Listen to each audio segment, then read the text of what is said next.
भाषिणी निष्पीड्यमानाखिल जीव वर्मणि विवृत्य नेत्रे चरणै भुजो मुहु प्रस्विन्न गात्रा क्षिपतिरुरोधः। बड़ी चिलकती बिलकती, अरे छोड़ छोड़ छोड़ ये करती हुई मरने लगी। तो भगवान भी कहें कि ऐसे नहीं छोड़ने वाले, या तो ये पकड़ता नहीं है, पकड़ लेता है तो फिर उद्धार किए बिना छोड़ता नहीं है। तो उसके प्राणों को पी लिया भगवान ने। और पूतना कहते हैं कि कंस के वहां पर बगीचा था कंस का, तो 6 कोस लंबे चौड़े बगीचे में जाकर के वो गिरी और 6 कोस का लंबा चौड़ा बगीचा नष्ट हो गया। अब देखो कितनी बड़ी पूतना थी, मतलब कई किलोमीटर में फैली हुई थी। इतनी बड़ी पूतना थी, कई किलोमीटर में फैली हुई थी।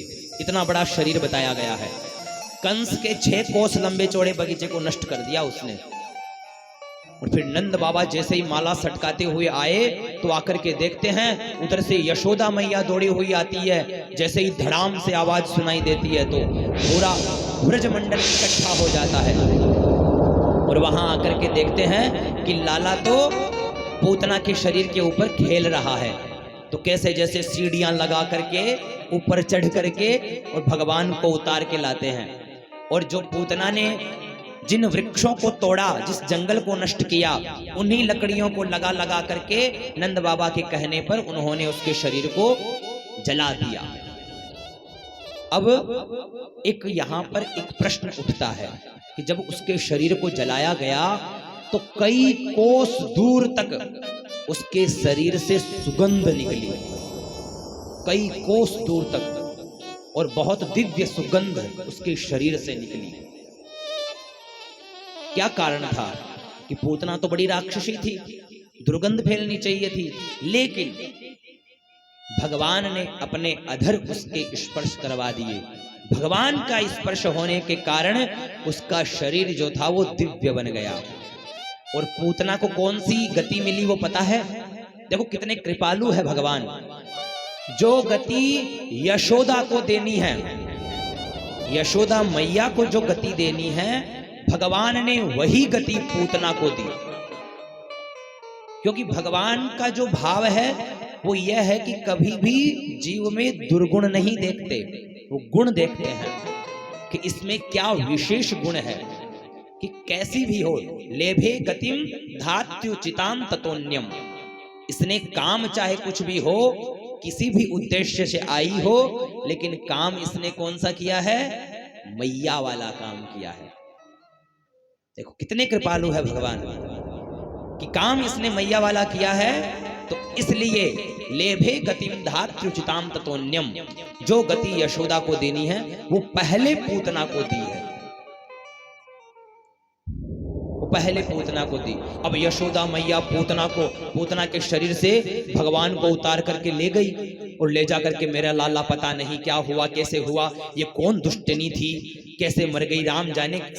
कहीं मन में यह आया कि भगवान थोड़ी ना मारेंगे, मन में यह आया कि मेरा लाला थोड़ी ना मारा है, मन में आया पता नहीं चल रही थी जो पता नहीं किससे टकराई, जो टकरा करके धड़ाम करके गिर गई। उनके मन में तो यह आया, लेकिन मेरा लाला पता नहीं किसके शरीर को छू करके आ गया। तो चलो गौशाला में ले जा करके गोमूत्र गोबर से छिटके देती है और गाय की पूंछ से भगवान के नाम से ही भगवान को झाड़ा देती है। भगवान बड़े मंद मंद मुस्कुरा रहे हैं कि देखो, आज इसीलिए कहते हैं कि भगवान से बड़ा भगवान का नाम, कि मेरे नाम से ही मुझे झाड़ा लगाया जा रहा है, मेरे नाम से ही मुझे झाड़ा लगाया जा रहा है। भगवान बड़े प्रसन्न हो रहे हैं। आगे एक दिन क्या होता है, कुछ समय बाद में भगवान थोड़े बड़े होते हैं और एक दिन भगवान पलने में सीधे लेटे हुए रहते हैं, अचानक में करवट बदलते हैं। और करवट बदलते हुए जैसे ही मैया देखती है तो मैया उत्सव मनाने लगती है कि आज मेरे लाला ने करवट बदली है। तो करवट बदलने के विषय में ही उत्सव मनाना प्रारंभ कर देती है। तो गांव में निमंत्रण दे दिया ब्रजमंडल में कि भाई मेरे लाला ने करवट बदली है, तो सभी चलो। तो सारी जितनी भी गोपियां थी वो नंद भवन में पहुंच गई और नंद भवन में पहुंच करके वहां नाच गान करने लगी। अब भगवान वहां सो रहे थे तो अब भगवान सो रहे थे, तो गोपियों ने कहा कि अब हम नाचेंगी कूदेंगी, तो तू ऐसे कर, तेरे लाला को साइड में कहीं रख दे। और लाला को मैया ने उठा करके कहाँ रखा? जहां गाय छकड़ा था, उस छकड़े के नीचे भगवान को बांध दिया। भगवान का पालना जो था वो बांध दिया और भगवान को वहां झूला झूलने के लिए वहां छोड़ दी और अंदर जाकर के खूब आनंद से उत्सव मना रही है। अब भगवान के मन में क्या आए कि देखो, जिसके कारण उत्सव मन रहा है उसको तो बाहर, घर के बाहर निकाल करके और छकड़े के नीचे बांध दिया और खुद अंदर नाच रही है, कूद रही है। भगवान जोर जोर से रोए, कोई सुने नहीं। इतने में वहां क्या हुआ, एक उत्कच नाम का दैत्य वहां आकर के और उस छकड़े के ऊपर बैठ गया। तो भगवान ने अपनी जो लात घुमा करके उस छकड़े पे मारी तो उत्कच धड़ाम से गिरा और गिरते ही उसका उद्धार हो गया। धीरे धीरे भगवान 5 महीने के हुए। अभी यहाँ 3 महीने के थे, अब चलते हैं भगवान जहां 5 महीने के हुए। तो 5 महीने के जब भगवान हुए तो तृणावर्त दैत्य गोल हवा बन करके आया, जिसे हम कहते हैं भुगुड़ो। अपन कहते हैं ना भाई, भुगुड़ो आगो, भुगुड़ो आगो, भुगुड़ो आगो। तो वही गोल हवा बन करके तृणावर्त वहां आया। बस बस बस, इतना तेज भी नहीं आया। तो तृणावर्त बड़ा गोल हवा बन करके वहां आया। तो आकर जैसे ही आया तो भगवान को उड़ा करके ले गया। भगवान को उड़ा करके ले गया। भगवान को उड़ा करके ले गया तो भगवान देख रहे हैं, वाह, अभी तक हमें कोई हिंडाया नहीं, अब ये मामा जी पता नहीं किसको भेजे हैं जो हमें पूरे ब्रजमंडल की शेर करा रहा है। तो भगवान पहले तो आराम से घूमे, उसके बाद जय उसके शरीर में एक लात की मारी कि धड़ाम से एक पत्थर से टकराया और टकरा करके उसका उद्धार हो गया। भगवान ने यहाँ तृणावर्त का भी उद्धार भगवान ने किया। कुछ भगवान थोड़े बड़े हुए तो एक दिन वसुदेव जी की प्रेरणा से गोकुल में गर्गाचार्य जी आए। गर्गाचार्य जी जो यादवों के क्या है, कुल गुरु है। तो वो कहां पहुंचे? नंद बाबा के यहां पहुंचे। गर्गः पुरोहितो राजन यदूनां सुमहातपा व्रजम जगामनंदस्य वसुदेव प्रचोदितः। तो गर्गाचार्य जी नंद भवन में आकर के रोहिणी जी का जो पुत्र था यानी बलराम, उसका नामकरण करने के लिए आए। तो नंद बाबा ने ये कह दिया कि आप उसका नामकरण करने के लिए आए हो तो हमारे लाला का भी आप नामकरण कर दो। गर्गाचार्य जी भी यही चाहते थे, लेकिन 1-2 बार आनाकानी करी कि भाई मैं आपका कुल गुरु नहीं हूं, और अगर मैंने नामकरण किया तो कंस को पक्का शक हो जाएगा। तो नंद बाबा कहते हैं आप चिंता मत करो, हम गौशाला में चलते हैं और गौशाला में वहां बैठ करके आप नामकरण कर देना। ये हो गया। अब नंद बाबा आकर के दोनों मैया को कहे, एक तो रोहिणी को और एक यशोदा को। रोहिणी कौन है पता है? कौन है रोहिणी? रोहिणी है वसुदेव जी की पत्नी। रोहिणी वसुदेव जी की पत्नी है। अब वसुदेव जी जेल में चले गए तो उनकी पत्नी यहां नंद बाबा के पास रहती है। अब जो गर्भ से सप्तम गर्भ जब आया था तो सप्तम गर्भ को क्या किया गया था? योग माया के माध्यम से उस गर्भ को वहां से रोहिणी के गर्भ में छोड़ा गया था। तो इसीलिए उनका नाम संकर्षण होता है, वही बलराम जी होते हैं। तो उनका नामकरण करने के लिए आए। अब इधर नंद बाबा ने कह दिया कि आप मेरे लाला का भी नामकरण कर जाओ। तो अब दोनों मैया को कह दिए कि भाई दोनों मैया अपने अपने लाला को लेकर के गौशाला में आ जाओ, वहां बहुत बड़े सिद्ध संत आए हैं, हम उनसे बच्चों का नामकरण करवाएंगे। गर्गाचार्य जी जो है गौशाला में पहुंच गए। अब इधर क्या हुआ, दोनों मैया सोचने लगी कि देखते हैं कितना बड़ा सिद्ध संत है, हम दोनों अपने बच्चों को बदल करके चलती है। तो रोहिणी जी के जो पुत्र थे उनको तो ले लिया यशोदा मैया ने, और यशोदा मैया के पुत्र को ले लिया किन्होंने? रोहिणी जी ने। ठीक है। अब दोनों मैया पहुंची कहां? जहां गर्गाचार्य जी भगवान बैठे हुए हैं। गर्गाचार्य जी के पास में आकर के बैठी। तो सबसे पहले गर्गाचार्य जी ने जो यशोदा मैया की गोद में बच्चा था उसे देखते ही क्या कहते हैं कि अयम ही रोहिणी पुत्रो, ये कौन है? ये रोहिणी का पुत्र है। यशोदा के गोद में जो पुत्र है उसके विषय में कह रहे हैं कि अयम ही रोहिणी पुत्रो रमयन सुहृदो गुणई, यानी सभी में यह रमण करने वाला है। आख्यास्ते राम इति बलाधिक्यात् बलम विदुः, बल की अधिकता होने के कारण इसका नाम बलराम होगा। और भी अनेकों नामों से उसको बताया गया, लेकिन प्रसिद्ध नाम क्या होगा? बलराम इनका प्रसिद्ध नाम होगा। अब नंद बाबा जो गर्गाचार्य जी थे, और नंद बाबा ने कहा कि आप अब मेरे लाला का भी नामकरण करिए। तो गर्गाचार्य जी ने जैसे ही भगवान की तरफ देखा तो देखते ही बाबा की लग गई समाधि। जैसे ही भगवान को देखा, देखते ही भगवान ने जो मुस्कुराया, भगवान जो मुस्कुराए कि गर्गाचार्य जी की कई दिनों तक समाधि लग गई। अब मैया बैठी बैठी सोचे कि बाबा चल बसो या यही हैं, थोड़ा इसको हला पुला के देखो। तो बाबा को चेताया गया तो गर्गाचार्य जी बोले हाँ हाँ हाँ हाँ, हम अब इनका नाम रखते हैं। बहु निसंति नामानि, बहुत से नाम होंगे इनके। बहु निसंति नामानि रूपाणि च सुतस्य ते गुणकर्मानुरूपाणि तान्यहं वेदनो जना। ये तो जैसे जैसे लीला करेंगे ना वैसे वैसे इनके नाम बदलते जाएंगे। इसीलिए तो गोपाल सहस्त्र नाम है, विष्णु सहस्त्र नाम है। तो इनके तो हजारों नाम होंगे। बहुनि संति नामानि गुण कर्माणु रूपाणि, गुण कर्म और रूप के कारण इनके अनेकों नाम होंगे। इनके नाम अनेक अनूपा, इनके नाम अनेक अनूपा, इनके नाम अनेक अनूपा, इनके नाम अनेक अनूपा। मैं नृप कहब स्वमति अनुरूपा,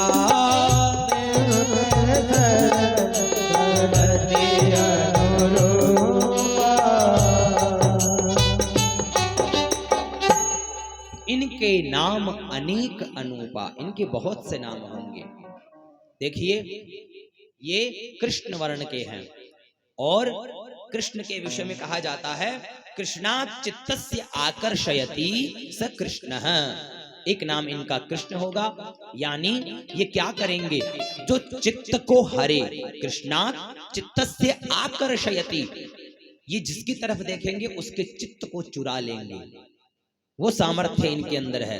तो इसलिए इनका एक नाम क्या होगा? कृष्ण होगा। और भी अनेकों नाम बताए, लेकिन प्रमुख नाम इनका कृष्ण होगा। और बहुनी संति नामानी, आगे जैसे जैसे लीला करेंगे तो इनके और भी नाम होंगे।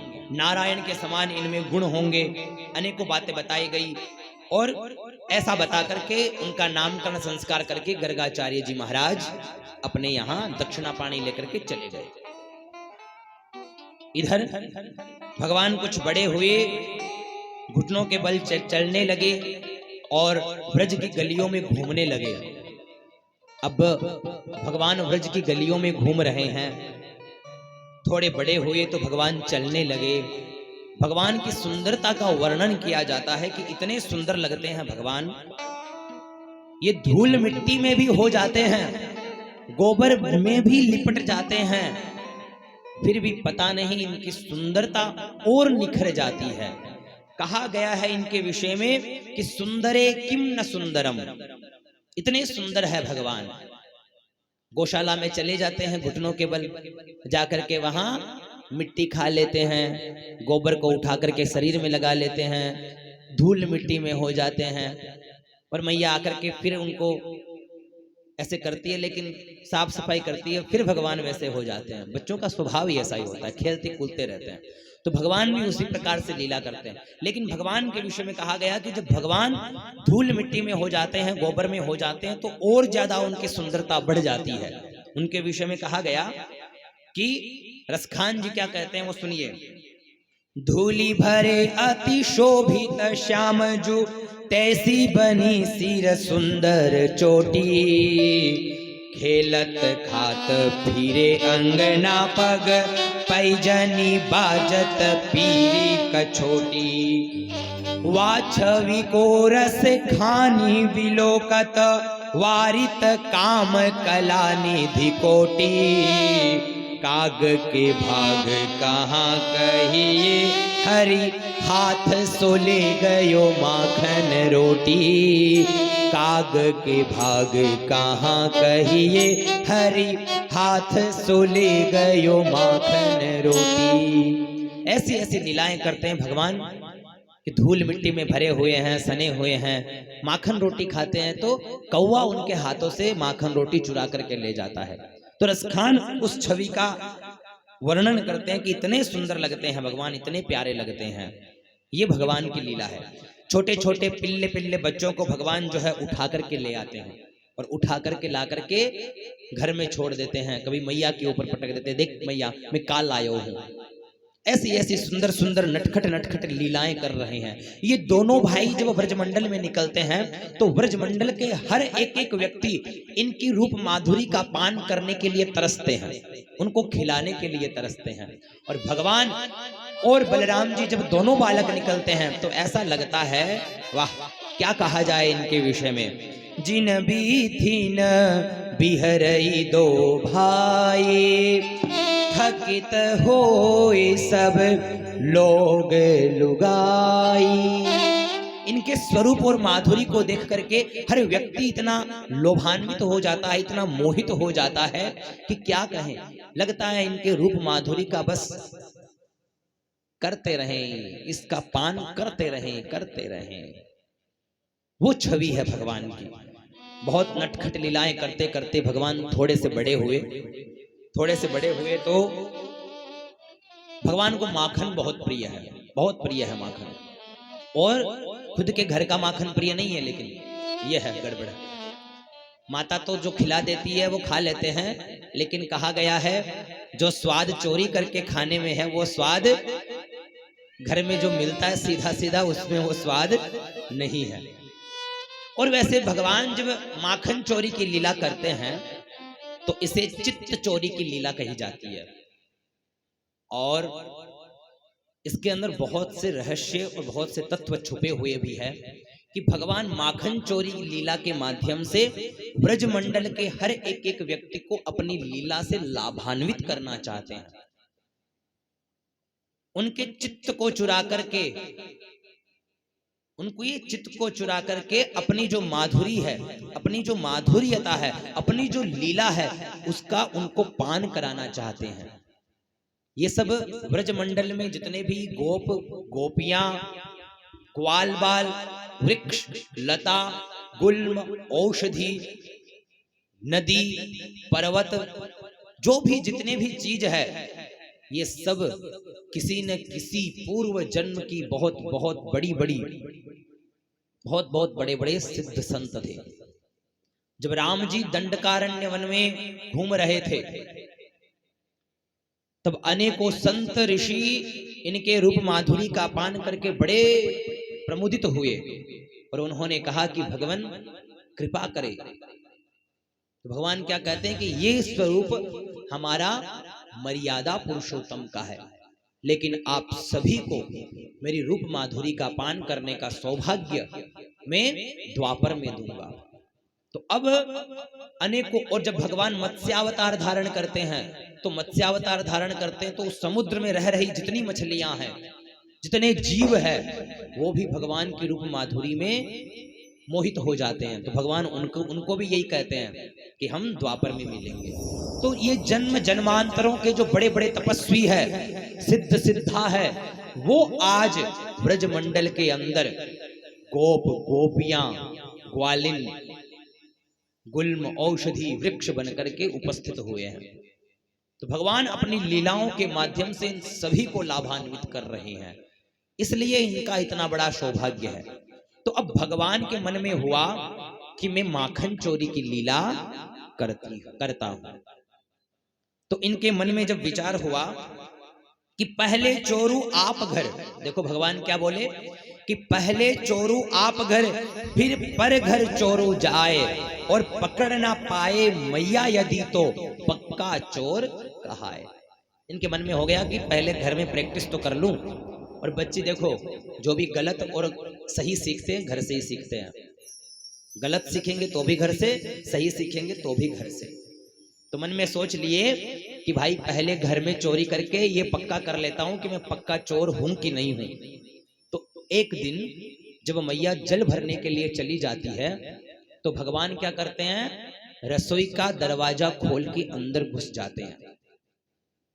अंदर घुस, जैसे ही अंदर घुसते हैं तो वहां क्या है, मणियों के खंभे लगे हुए हैं, मणियों के खंभे लगे हुए हैं जो चमक रहे हैं। अब भगवान जैसे ही अंदर घुसे तो अपना प्रतिबिंब देखे, यानी अब जैसे अपन देखते हैं तो कांच में अपना प्रतिबिंब दिखाई देता है ना, तो भगवान को भी अपना प्रतिबिंब दिखाई दिया। भगवान को अपना प्रतिबिंब दिखाई दिया तो भगवान सोचे कि अंदर पहले से कोई चोर आ गया है। तो भगवान उससे बात करते हैं।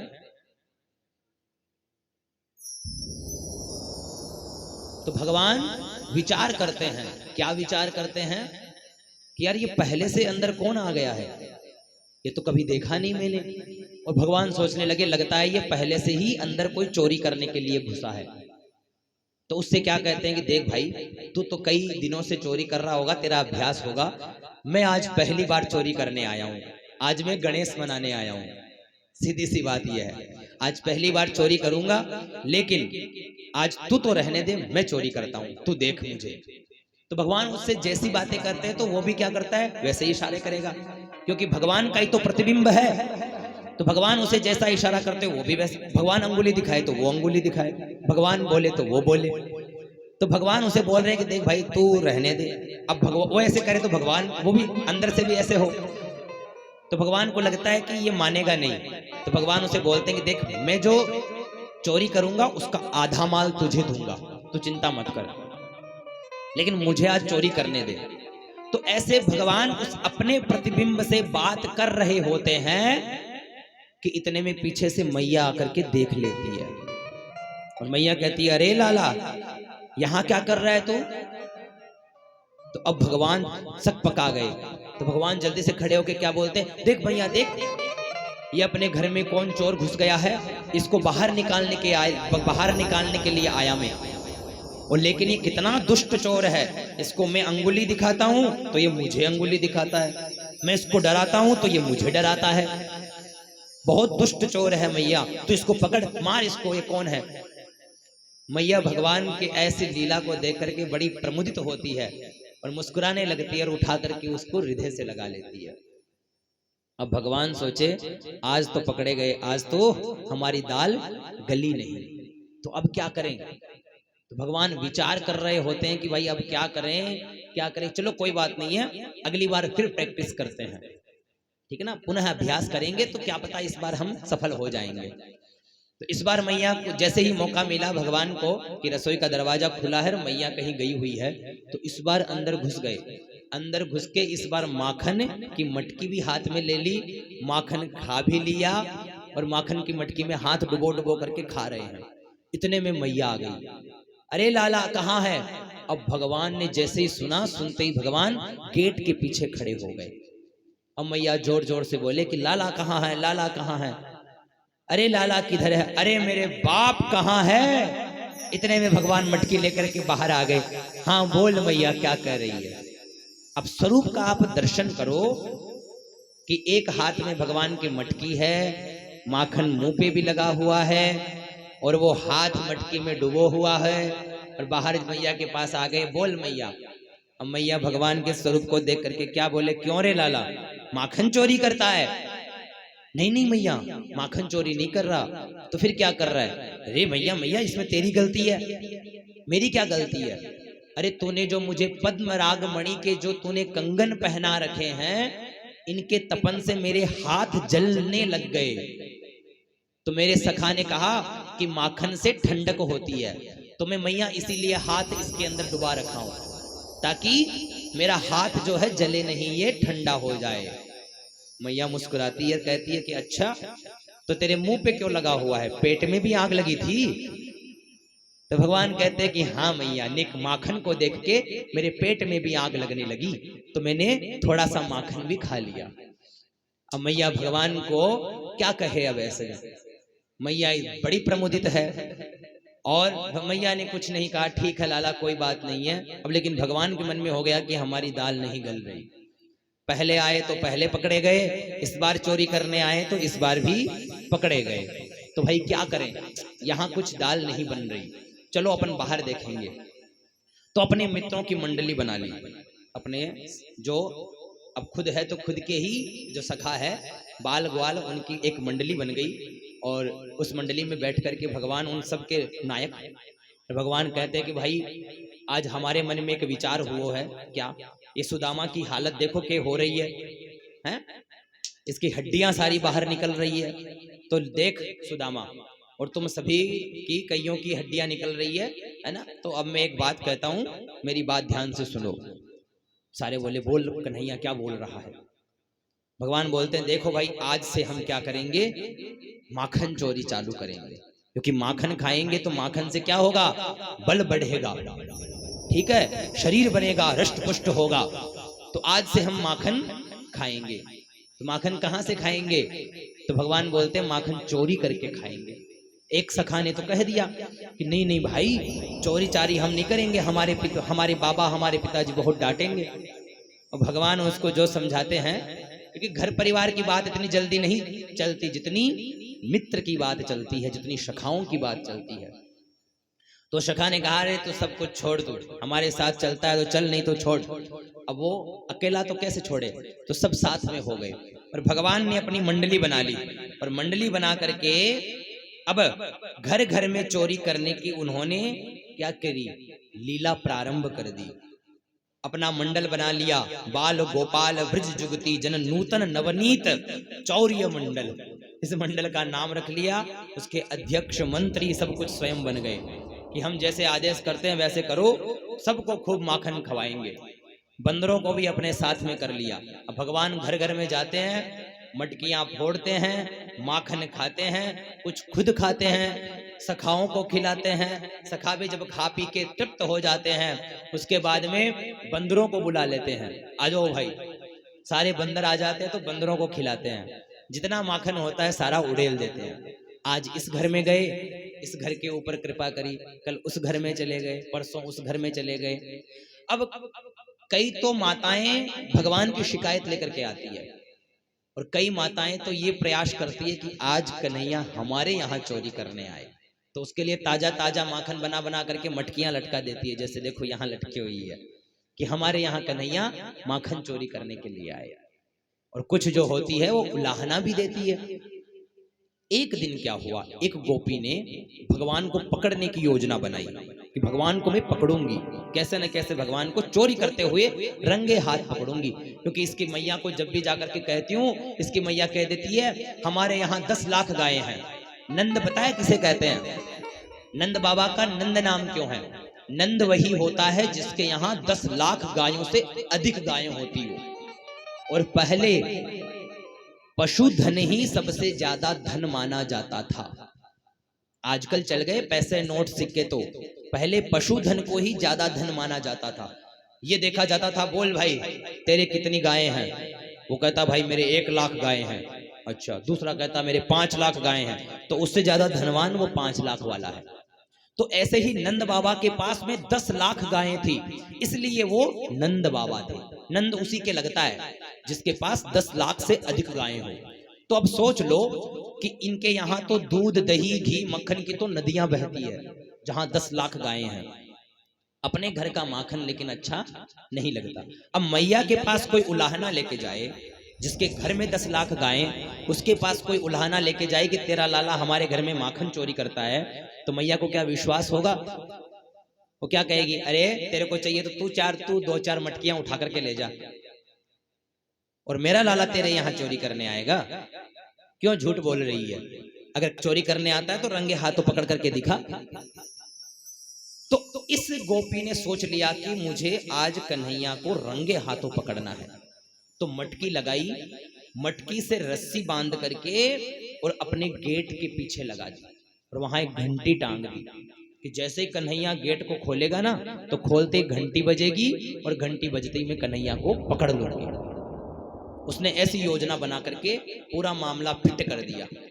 अब भगवान कहीं और नहीं जाएंगे, आज उसी के यहाँ आएंगे कि चल तेरी को अब आज तुझे ही देखते हैं। तो अपनी मंडली को लेकर के वहीं पहुंच गए और वहां पहुंच करके देख भाई, एक सखा ने कह दिया, जैसे मधुमंगल ने कह दिया कि भाई कन्हैया इसने योजना बहुत लंबी चौड़ी बना रखी है हम अपन को पकड़ने के लिए। तो भगवान बोलते हैं कोई बात नहीं है। तो भगवान घंटी को और कह देते हैं कि तुझे बजना नहीं है जब तक मैं नहीं कहूं। भगवान अंदर घुस गए, घंटी बजी नहीं, और अंदर घुस के एक सखा उसके ऊपर एक सखा ऐसे बनाया, उसके ऊपर 2-3 सखा लगा करके खुद ऊपर चढ़ करके मटकी को फोड़ा। मक्खन पहले खुद खाए, सखाओं को खिलाया और जितने बंदर पशु पक्षी थे सबको खूब खिलाया। सारी मटकियां फोड़ फाड़ के भगवान क्या किए, सबको खिला दिए कि लो भाई खूब पाओ और खूब आनंद करो। अब क्या हुआ, जैसे ही सब खा पी के तृप्त हो गए, इतने में वो घंटी बजना चालू हो गई। घंटी जैसे ही बजना चालू हुई तो वो गोपी आकर के भगवान को पकड़ ली। सारे सखा तो भग गए, मधुमंगल इत्यादि सारे भग गए, भगवान को पकड़ ली। अब भगवान को पकड़ ली, भगवान सोचे आज तो पकड़े गए और ये मैया से क्या कराएगी, मार दिलवाएगी। और उस मंडली में उसका भी छोरा था, जो उसकी मंडली थी उस मंडली में उस गोपी का छोरा भी सम्मिलित था। तो उस छोरे को अपने साथ कर लिया कि देख तू थोड़ा चुप रहना। अब वो पकड़ करके भगवान को कि चल आज कन्हैया तेरी मैया के पास लेकर के चलती हूँ, तेरी मैया मानती नहीं है कि तू चोर है, आज तो चल। अब भगवान पहले तो बोले देख तू मेरे को लेके जावेगी, इतने मधुर होकर के बोलते हैं तू देख आज तो मुझे छोड़ दे, मैया से पिटवाएगी मेरे को, अरे मैया बहुत मारेगी मुझे, तेरे को दया नहीं आती। अब वो गोपी कहती है तेरे को तेरे रूप को देख करके तो दया आती है, लेकिन तेरे कर्मन को देख करके आग लगती है, आग, तुझे नहीं छोड़ूंगी आज तो तुझे पकड़ करके लेके जाऊंगी। तो भगवान सोचे आज ये छोड़ने वाले नहीं है, क्या करें, आज तो ये मीठी मीठी बातें कर रहा हूं लेकिन फिर भी नहीं मान रही है और ये मैया के पास लेके जाएगी। तो क्या हुआ, थोड़ा सा आगे चले तो भगवान ने उसको कहा अरे कम से कम घूंघट तो कर ले, सामने देख कितने बड़े बड़े लोग बैठे हैं, कम से कम घूंघट तो कर ले, शर्म है कि नहीं है तेरे को। तो ये बात तो जम गई। तो उधर क्या होता है, इतना लंबा लंबा घूंघट करते हैं ब्रजमंडल की तरफ, आज भी करते हैं। तो इतना लंबा चौड़ा घूंघट उसने कर लिया। अब भगवान चल रहे हैं, तो थोड़ी दूर चलने के बाद भगवान कहते हैं देख मेरी नरम कलाई और तूने कितनी जोर से पकड़ रखो है ना, तू ले मेरा दूसरा हाथ पकड़ ले। तो वो जैसे ही दूसरा हाथ के लिए कि ला तेरा दूसरा हाथ पकड़ा, तो उसके छोरे का हाथ भगवान ने उसको पकड़ा दिया, उसके छोरे का हाथ पकड़ा दिया। और ब्रजमंडल में आज भी पतली पतली गलियां हैं, तो दूसरी गली से जा करके भग करके जा करके मैया को कहते हैं मैया मेरे को देख नींद आ रही है बहुत जोर की, मैं सोने जा रहा हूं। ऐसे कह के मैया को अंदर चले गए, सोने का नाटक करने लगे। इतने में ही पीछे से वो 5-10 मिनट में वो पहुंच गई और लेकर के कि देख यशोदा आज निकल तू बाहर और देख ले तेरा लाला आज पकड़ करके लाई हूं। यशोदा अंदर बैठी हुई सोच रही है कौन से लाला को पकड़ के लाई है, मेरा लाला तो आकर के सो गया, चलो चलते हैं। वो और बुलाए अरे यशोदा आ तो देख आज रंगे हाथों तेरे लाला को पकड़ के लाई हूं। अब यशोदा मैया बाहर आकर के देखती है, देख करके कहती है अरे पहले घूंघट उठा और देख कौन है ये। तो घूंघट उठा करके देखती है तो अपने ही लाला को देखती है, अरे तू यहां से कहां आ गया, एक थप्पड़ लगाती है, तू यहां कहां आ गया। इतने में भगवान पीछे अंगड़ाई लेते हुए वहां पहुंच गए, अंगड़ाई लेते हुए मैया क्यों चिल्ला रही हो, क्या है, क्या हो गया। तो मैया कहती है देख ये तेरे को चोरी का नाम लगाने के लिए आई ही, अपने ही लाला को पकड़ के ले आई। तो भगवान बोले देख ली मैया, देख ली ना, ये इसके खुद के टाबर इनके खुद के बच्चे चोरी करते हैं और मेरा नाम लगाते हैं, ये देख लिया आज। अब वो मैया का मुख जैसे उधर हो तो उसको ऐसे करके चिढ़ाते हैं भगवान पे, ले पकड़ ले मुझे, ले ऐसे करके उसको चिढ़ा देते हैं। अब वो क्या करे, उसको पता है सत्य क्या है, भगवान को पता है सत्य क्या है। तो ऐसी नटखट नटखट लीलाएं भगवान उस ब्रज मंडल में कर रहे हैं। आओ हमारे मध्य में भी लीला प्रकट होगी, हम दर्शन करेंगे। तो कुछ भगवान नाम का आश्रय लेकर के आगे बढ़ते हैं।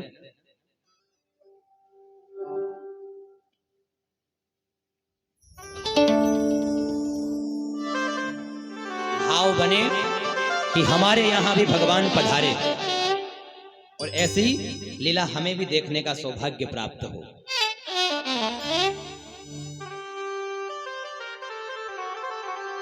कानो बैठो कदम केरी डारिया रे, कानो